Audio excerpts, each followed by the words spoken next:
The Mercedes-Benz E-Class wagon, with lineage stretching back to the W123 series cars of the late 1970s, has always exuded an understated classicism.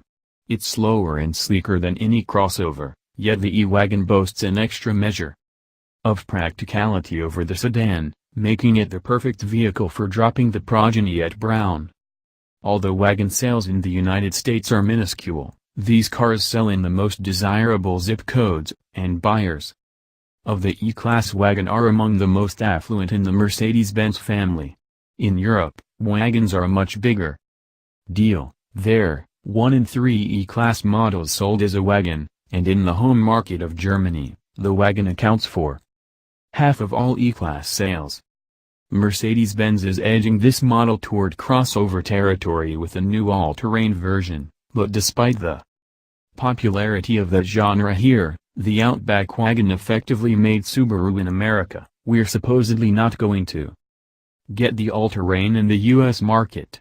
Instead, the latest E-Class wagon, at least at launch, is coming to our market in only one guise, E400 4MATIC. We are told, unofficially, that the all-conquering E63 model also will return. The E400 designation, as opposed to E300, is a tip-off that the wagon forsakes the sedan's 2.0-liter turbo 4-cylinder. Instead, it gets a 3.0-liter twin-turbocharged V6, compared with the naturally aspirated 3.5-liter 6N. The previous E350 wagon, the new twin-turbo 3.0-liter produces 27 more horsepower and an additional 81 pounds-to-foot of torque. More important, the new totals of 329 horsepower and 354 pounds-to-foot represent 88 more horsepower than the 2.0-liter turbo 4 and the E300 and 81 pounds-to-foot more torque. With that extra output, you never get the feeling, as you sometimes do in the sedan, that it could use a little more grunt. The V6 also sounds better, which is a nice bonus. Although the wagon generally is a near-silent cruiser, more so if you opt for the acoustic comfort package, with its acoustically insulated laminated glass.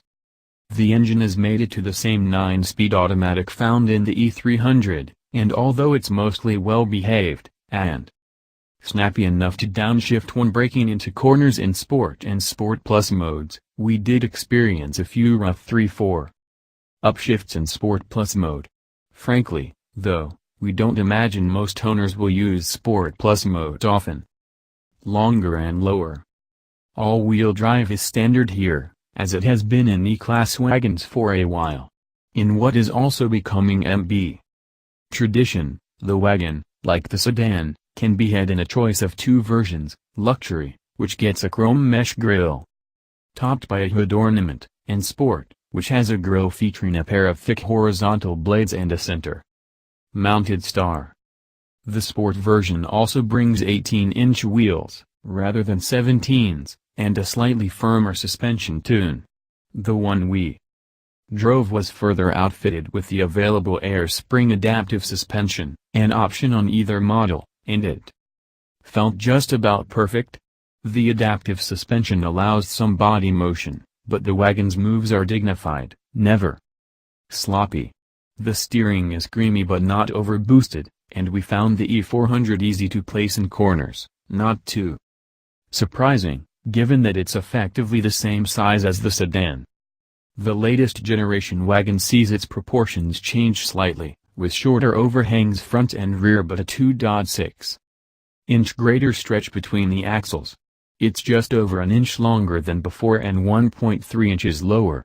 There's more rear seat knee-room and fractionally more legroom and shoulder room, and the rear seat is comfortable for 2 adults. And yes, the rear-facing third-row seat, kid-size but still cool, returns once again, for thoroughly modern access to that retro third seat. The power rear liftgate now can be opened or closed via a kick motion under the rear bumper. Aside from the V6 powertrain, standard 4MATIC all-wheel drive, and wagon-specific furnishings, the E400 otherwise will mimic the standard and optional equipment offerings of the E300 sedan when it goes on sale in early 2017. That means the same sumptuous interior and the same standard 12.3-inch center screen.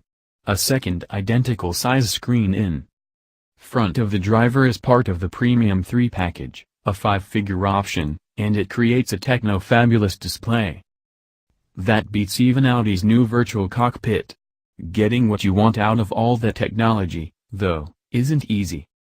With the clickwheel controller, the touchpad above it, and the twin touchpads on the steering wheel spokes, there are plenty of ways to manipulate the displays, but the multi-layered system of menus and sub-menus is far from intuitive.